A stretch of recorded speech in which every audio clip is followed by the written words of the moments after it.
Ce qu'on peut dire d'une façon générale, c'est que les Caucasiens, sans parler de leur pays d'origine, sont accueillants. Et le fait qu'on traverse leurs montagnes, qu'on s'intéresse à leur pays, à leur culture, fait qu'on a quand même une situation particulière où on est très bien accueilli, où les gens ont envie de nous rencontrer.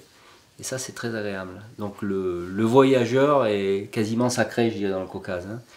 C'est-à-dire qu'on est même allé, on a même fait de l'accueil à distance, c'est-à-dire qu'on est rentré en Géorgie notamment, il y a beaucoup de maisons qui sont ouvertes dans des villages qui ne sont habités que l'été. Et donc on a profité de maisons ouvertes sans que leur propriétaire soit là. Et Alexei, qui connaît bien la Géorgie, nous disait, mais en Géorgie, c'est quelque chose qui est très bien accepté et ce sera plutôt un honneur pour les gens. On a toujours fait un effort pour donc signaler notre passage d'une part, mais aussi pour dédommager les gens. Et ça, c'est très agréable. Et donc on a été bien accueillis.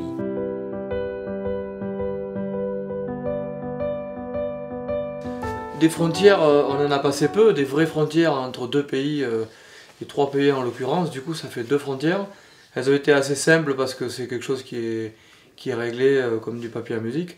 Par contre, notamment en Russie, on passait des républiques au sein même du pays et des vallées qui parfois étaient aussi partagées entre une région de parc national ou une zone géopolitique plus compliquée, donc ça faisait différents postes de frontières ou de parcs nationaux à négocier avec des permis.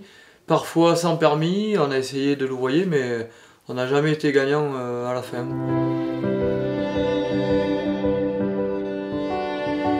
Chacun trouvait un peu sa place, ce qu'il voulait faire. Je crois que ça tournait bien. Puis de toute façon, ce qui était en jeu, c'était le poids du sac, quoi. Hein. Donc c'était quand même important d'être à la fois confortable, de ne pas avoir froid, mais aussi de pouvoir avancer et puis de durer. Voilà, donc moi je dirais qu'il y a eu des bonnes surprises dans le sens que au départ on s'est dit on ne trouvera pas de cabane, il n'y a pas de refuge, et puis en fait au fur et à mesure on s'est un peu allégé dans le sens où on a vu qu'il y avait des vergeries ouvertes, qu'il y avait des maisons ouvertes et dans lesquelles on pouvait loger, quoi. Donc ce qui est quand même super agréable. C'est vrai que les campements, ça reste marquant. Il y a des ambiances, il y a du confort, ou des découvertes. Je crois moi, j'y étais pas, mais j'ai entendu parler d'une soirée où tu as fait des frites. Oui. Ce qui est quand même... Mais ça reste marquant, quoi. Vous pourrez d'une soirée sur 3 mois, il y a une soirée frites. Alors que normalement, c'était des liofs qui étaient prévus. Forcément, ça laisse des traces.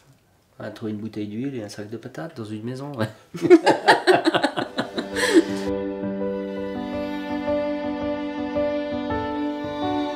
En Azerbaïdjan, on avait demandé d'avoir des permis pour un itinéraire bien précis. A priori, c'était quelque chose d'acquis et on s'est rendu compte que, en arrivant aux différents checkpoints, on s'est rendu compte qu'on n'était pas sur les listes des gens autorisés à rentrer dans les zones où on voulait aller. Donc ça a été un peu une déconvenue, parce qu'en plus on les avait achetés, ces permis, on les avait payés assez cher. On nous disait jamais non, mais on ne pouvait jamais rentrer. Donc c'était un peu compliqué. Donc là, on a bien réussi notre coup, parce qu'on a quand même modifié notre itinéraire. Et après, le troisième pays rencontré, comme disait David, donc le Nord-Caucase, les républiques du Nord-Caucase sont des républiques qui appartiennent à la Fédération de Russie, donc on peut facilement passer d'une république à l'autre. En revanche, la législation fait qu'il y a une bande de 5 km au nord de la chaîne frontière qui est interdite, sauf pour les gens qui détiennent un permis spécial. Donc la plupart de notre itinéraire se déroulait dans cette bande de 5 km et on avait les permis ad hoc. Donc là c'est vrai que les gens contrôlaient nos permis, mais du fait que nous on était porteurs du permis à ce moment-là, ce qui était assez différent par rapport à l'Azerbaïdjan. Et donc quand on pouvait présenter son permis, les militaires nous laissaient passer. Voilà. Et de façon toujours... c'était pas attendu, on ne s'est jamais senti en danger. Et on a mis un peu de temps à comprendre qu'on était autant contrôlés que protégés finalement, parce que ils étaient un peu inquiets, ils voulaient que tout se passe bien. Et puis je pense qu'au niveau diplomatique, un groupe de franco-russes qui a des problèmes dans la chaîne du Caucase, ils n'avaient pas tellement envie que ça arrive, quoi.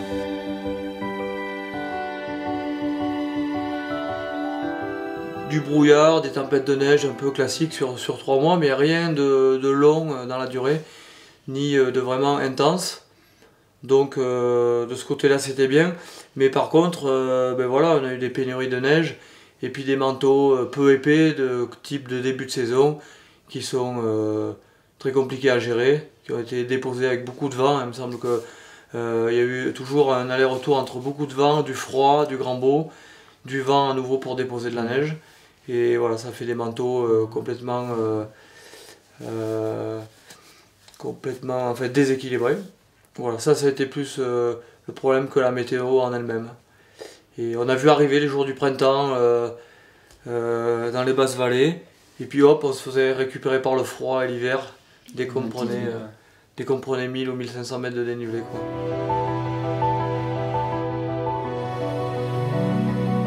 Il y a eu des bonnes et des moins bonnes.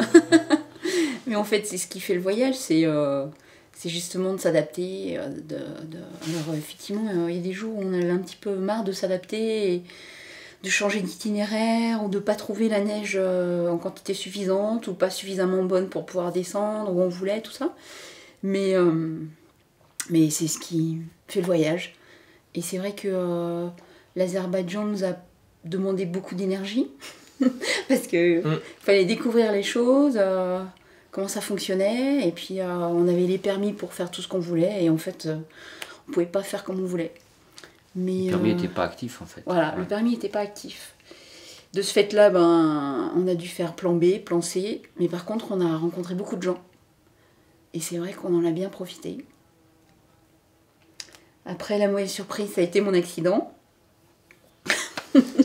Où je me suis fait éjecter en 5 minutes pour une petite chute un peu bête, quoi, ou en tout cas classique, qu'on peut faire je ne sais combien de fois dans les sorties de ski. Et quand on se relève, on se rend bien compte que là, la cheville, elle n'est pas du tout dans son état habituel, et que, puis que la douleur arrive, et puis que ça va pas faire. Voilà. Ouais. Donc là... Ouais, alors il y avait une petite parenthèse sur ton aventure, enfin sur ton accident, qui se déroule justement en dessous de la frontière qu'on ne devait pas franchir.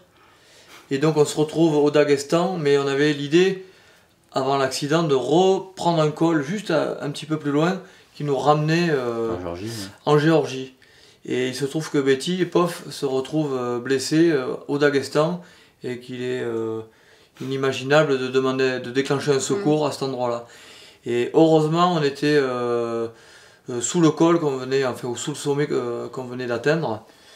Et on a pu remonter Betty, Laurent a pu remonter Betty sur son dos, la centaine de mètres de dénivelé, pendant que nous, avec Constantine, Eric, Alexei, Jean-René, on a porté les affaires, refait la trace à pied pour qu'elle soit confortable pour Laurent. Et une fois sur la frontière, on a monté le camp pour 2 jours, et on a attendu, on a déclenché un hélico.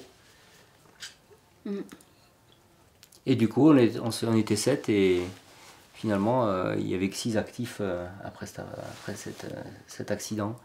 Et donc on a été évacué sur Tbilissi, la capitale de Géorgie, qu'on n'avait pas prévu de visiter. Et voilà, donc c'était une des surprises.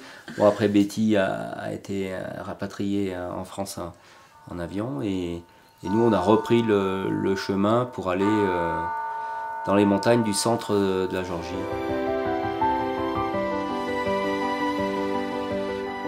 C'est des paysages de basse, moyenne montagne et parfois haute montagne, sur des crêtes complètement dégagées, enfin, où il n'y a plus de forêt. Je crois que le gros barrage, c'était de quitter la plaine pour remonter en altitude. Et les paysages étaient variés, et puis surtout on était vraiment en surplomb d'immenses plaines lointaines comme ça, donc c'était très beau. Ouais. Après voilà, les redescentes dans la vallée nous ont réservé des terrains très compliqués, dans des canyons encaissés. Il fallait sans arrêt traverser des torrents, porter les skis, s'accrocher aux branches.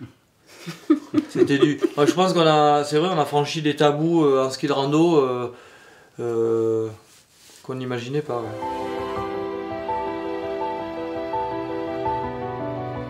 Oui, en fait, je suis revenue parce que je m'étais dit que j'avais appris le russe déjà pendant 1 an et demi, donc je trouvais que donnait aussi un prétexte de revenir. Je me suis dit je vais rester un peu plus dans la vallée. Je suis revenue avec un vélo en me disant je vais faire ma rééducation là-bas. Une partie parce que j'avais quand même bien commencé et puis que mon chirurgien m'a donné son autorisation parce que je récupérais bien. Donc je me suis dit moi je vais rester en bas avec la voiture balai, je ferai du vélo, je parlerai russe et puis je finirai parce que je trouvais que fallait que je finisse tout simplement. Donc c'est sûr que c'est un peu plus rude de rester en bas dans la vallée et puis de les voir tous les 2 jours, mais bon. Voilà, en tout cas j'étais très contente de faire la dernière étape à vélo, d'arriver à la mer Noire à vélo avec eux. La boucle était bouclée.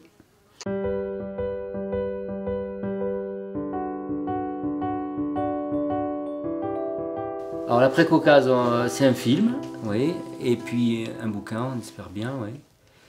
C'est la suite de l'aventure parce que il faut raconter, décanter, et ça se fait pas tout seul parce que c'est des choses qu'il faut qu'on mène ensemble, comme on a mené la traversée. Ben oui, on peut en profiter pour saluer les collègues absents de cet après-midi de dimanche, voilà, qui ont fait beaucoup d'images aussi, nos collègues russes qui vont faire peut-être de leur côté quelque chose. Constantine a beaucoup filmé, Alexei aussi avait des contacts, et Eric Pereira de notre équipe, qui est guide aussi alpin, a aussi compilé plusieurs dizaines d'heures de rush. Voilà, puis nous aussi on a fait photos et vidéos. On va essayer bout à bout de faire quelque chose de... Comment dire, sûrement peut-être pas chronologique, mais qui raconte l'esprit, les retours un peu sur le début, et puis toutes les anecdotes, les aventures, laisser place aussi au silence, parfois. Oui, puis voir que finalement, moi, tout ce que j'avais pu lire sur le Caucase avant de partir, toutes les angoisses qu'on avait voulu nous transmettre, on nous a quand même finalement beaucoup menti.